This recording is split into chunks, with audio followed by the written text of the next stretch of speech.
അപ്പോൾ ഇന്ന് ഓണാണല്ലോ ഗൈസ്, നമുക്കുണ്ട് ഇന്ന് ഓണം. എൻ്റെ ക്ലോസ് ഫ്രണ്ട് ഊണിന് വിളിച്ചിട്ടുണ്ട് ഓണത്തിന്. അപ്പോൾ അങ്ങോട്ട് പോയിക്കൊണ്ടിരിക്കുകയാണ്. ഞങ്ങൾ കുറേ കാലത്തിന് ശേഷം കേട്ടോ കാണുന്നത്. കുറേ കാലം ഞാൻ ഉദ്ദേശിച്ചത് കഴിഞ്ഞ ഓണത്തിനാട്ടോ ഞങ്ങൾ കണ്ടത്, പിന്നെ ഈ ഓണത്തിനാണ് കാണുന്നത്. അപ്പോൾ ഞാൻ വിചാരിച്ചൊരു സർപ്രൈസൊക്കെ കൊടുക്കാം, ബാക്കിലൂടെ പോയി ഞെട്ടിക്കാമെന്നൊക്കെ വിചാരിച്ചാൽ പോയത്. പക്ഷേ ഫ്ലോപ്പായി ഗൈസ്. ഗേറ്റ് തുറക്കുന്നതിൻ്റെ ശബ്ദം കേട്ടപ്പോഴേ അമ്മ ഓടി വന്ന് ദേ മഹി മിനിച്ച് വന്നിരിക്കുന്നു എന്ന് പറഞ്ഞ് ആകെ കൊളാക്കി ചളായി ഗൈസ്.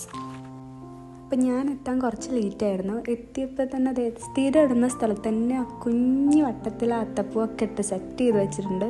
അവളാണ് ഡ്രസ്സ് ചേഞ്ച് ചെയ്യുന്നുള്ളായിരുന്നു. പിന്നെ എൻ്റെ വെള്ളമൊക്കെ കൊണ്ടുവന്നു അമ്മ കേട്ടോ. അപ്പോൾ വെള്ളമൊക്കെ കുടിച്ചു. അതിനുശേഷം ഇന്ന് മെയിനായിട്ടുള്ള പരിപാടിയായിരുന്നു സദ്യ കഴിക്കണം, വയറ് നിറച്ച്. ഓണം എന്ന് പറയുമ്പോൾ തന്നെ നമ്മളെ മൈൻഡിക്ക് സദ്യ എന്നുള്ളൂ. എനിക്കൊക്കെ അങ്ങനെ കേട്ടോ വരിക, കാരണം ഞാൻ സദ്യ ഫാനാണ്. സദ്യ എൻ്റെ ഒരു വീക്ക്നെസ്സാണ് ഗൈസ്. അങ്ങനെ സദ്യ കഴിക്കണം, പായസം കുടിക്കണം, ഫോട്ടോസ് എടുക്കണം, മെയിനായിട്ട് ഇതുള്ള പരിപാടി. അപ്പോൾ അതൊക്കെയാണ് ഇന്നത്തെ പരിപാടികൾ. അപ്പോൾ ഇതെൻ്റെ ഫ്രണ്ട് മഹിമാട്ടോ, ഞാൻ മാതി എന്നിട്ട് വിളിക്കാം. പിന്നെ ഇതെൻ്റെ ഫ്രണ്ട് അലീന. അപ്പോൾ ഫോട്ടോസ് എടുക്കാൻ പോകാൻ നിൽക്കാട്ടോ ഞങ്ങളെല്ലാവരും കൂടെ. അപ്പോൾ അങ്ങനെ ഫോട്ടോസ് എടുക്കാൻ പോവാണ്. നല്ലൊരു സ്പോട്ടുണ്ട് ഇവിടെ എന്നൊക്കെ പറഞ്ഞപ്പോൾ അങ്ങോട്ട് പോയിക്കൊണ്ടിരിക്കുകയാണ്. അങ്ങനെ ഞങ്ങൾ സ്പോട്ടിലെത്തിയിട്ടോ. ഇവിടെ കുറേ പേര് ഫോട്ടോ എടുക്കാൻ വരാറുണ്ട്, നല്ല സ്പോട്ടാന്നൊക്കെ പറഞ്ഞാൽ കൊണ്ടുപോയത്. പക്ഷെ അവിടെ എത്തിയപ്പോഴാണ് ആ നഗ്ന സത്യം ഞാൻ തിരിച്ചറിഞ്ഞത് ഗൈസ്. ഒരു പച്ച പിടിച്ച മൈതാനം, ഇതാണ് ഒരു സ്പോട്ടെന്ന് ഉദ്ദേശിച്ചത്. ഞാൻ നല്ല ഫോട്ടോസൊക്കെ എടുക്കാൻ കരുതി പോയതാണ്. പക്ഷെ അത്യാവശ്യം നല്ല ക്വാളിറ്റിയുള്ള ഫോട്ടോസൊക്കെ കിട്ടിയിട്ടുണ്ടായിരുന്നു. നല്ല ഫോണൊക്കെ കയ്യിലുണ്ടായിരുന്നു, നല്ല ഫോട്ടോസൊക്കെ എടുത്തു. പക്ഷെ ഇവർക്ക് ഫോട്ടോസ് തികയും.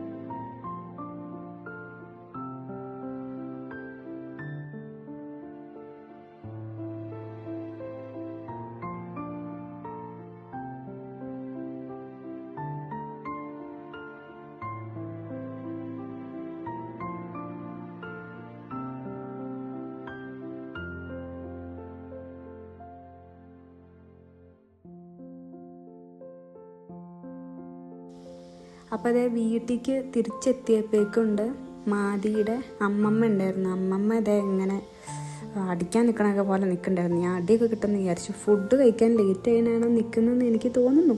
അങ്ങനെ ഞങ്ങൾ ഫുഡ് കഴിക്കാനൊക്കെ ഇരുന്നു.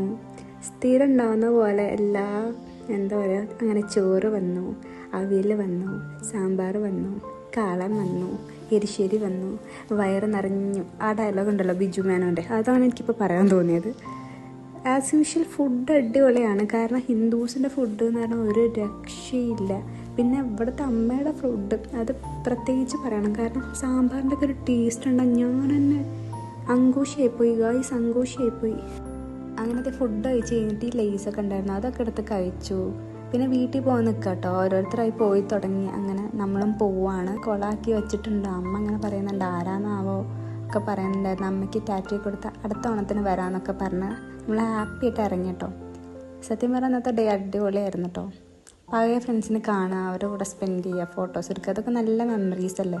എന്ന് നമുക്ക് ഓർത്ത് വെക്കാൻ പറ്റിയ നല്ല മൊമെൻറ്റ്സാണ്. അപ്പോൾ ഞാൻ ഭയങ്കര ഹാപ്പിയാണു. തിരിച്ച് വീട്ടിൽ പോകണം. ഇന്നൊരു കുട്ടി വ്ളോഗാട്ടോ ഉദ്ദേശിച്ചത്. കാരണം ഫ്രണ്ട്സ് നമ്മുടെ കൂടെ ഉണ്ടാകുമ്പോൾ നമുക്ക് വ്ളോഗൊന്നും എടുക്കാനുള്ള ഒരു മൂഡും ഇല്ല. എവിടെ സമയമാണ്. നമ്മൾ കുറേ കാലത്തിന് ശേഷം ഫ്രണ്ട്സിനെ കാണുമ്പോൾ നമ്മൾ വ്ളോഗ് എടുക്കുക, അതോ അവരുടെ കൂടെ സ്പെൻഡ് ചെയ്യും. അങ്ങനെ തിരിച്ച് നമ്മൾ വീട്ടിൽ പോവുകയാണ്. അപ്പം വേറെ വീഡിയോ ആയിട്ട് ഇനിയും വരും. സബ്സ്ക്രൈബ് ചെയ്യാത്തവർ സബ്സ്ക്രൈബ് ചെയ്യുക. Till then bye.